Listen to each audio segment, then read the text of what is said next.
शेतकरी मित्रांनो, शेतकऱ्याचं काम जास्तीत जास्त कुठं पडतंय? महसूल विभाग नाही तर कृषी विभाग. आणि महसूल विभागाशी काम म्हणलं की ते काम म्हणजे सातबारावरल्या नोंदी असतील, फेरफार असेल, असे बरेच काम असतात. आणि त्याबाबत आता राज्य सरकारनं असा मोठा निर्णय घेतलेला आहे. आणि तो नेमका निर्णय काय आहे हे आपल्याला ह्या व्हिडिओच्या माध्यमातून बघायचं आहे. मात्र त्या अगोदर थोडक्यात सांगतो, काही शेतकऱ्यांना योजनांच्या माध्यमातून बरेच सारे लाभ मिळतात.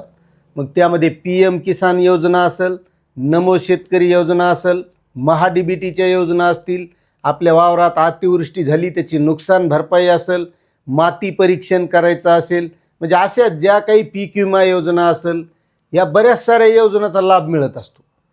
आता काही शेतकरी असे आहेत की बऱ्याच दिवसापासून शेतकऱ्यांना सांगण्यात येते की ॲग्रिस्टॅक योजनेच्या माध्यमातून फार्मर ID काढणं चालू आहे आणि ते फार्मर ID काढून घ्या. मात्र आणखी बऱ्याच शेतकऱ्यांनी फार्मर IDच काढलेले नाहीत. आता काही शेतकऱ्यांनी काढलेत, म्हणजे त्यांच्या फार्मर IDशी त्यांच्या सगळ्या सातबाराचे गट नंबर हे त्याला कनेक्ट नाहीत, ते सुद्धा करून घेतलेले नाहीत. आणि ते जर करायचे असतील तर तुम्हाला आपल्या मंडळ अधिकारी किंवा तहसील कार्यालयात जाऊन हे करता येणार आहेत. मात्र आता कर्जमाफीची घोषणा झाली, पुढं आता पीक विमा भरावा लागेल किंवा जे काही नुकसान भरपाई PM किसान, नमो शेतकरी हे लाभ मिळतात.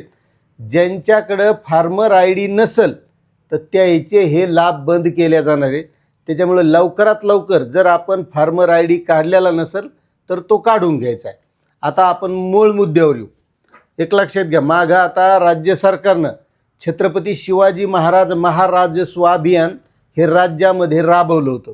हे 2-4 महिने चाललं आणि यामध्ये बऱ्याच शेतकऱ्याच्या ज्या काही सातबारावरल्या नोंदीच्या अडचणी असतील, वारस नोंद असेल, कोणाच्या जमीन मोजणीची असेल, जमिनीचे वांदे असेल, फेर करायचा असेल, अशा बऱ्याच गोष्टी असतात.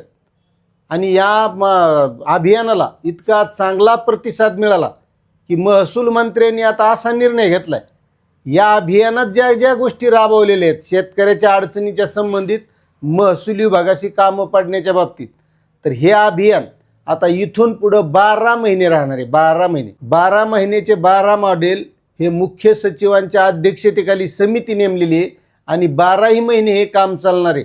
म्हणजे या संबंधित ज्या काही शेतकऱ्यांच्या अडचणी असतील त्या महसूल विभागात लोक अदालत घेऊन त्या सोडवल्या जाणार आहेत.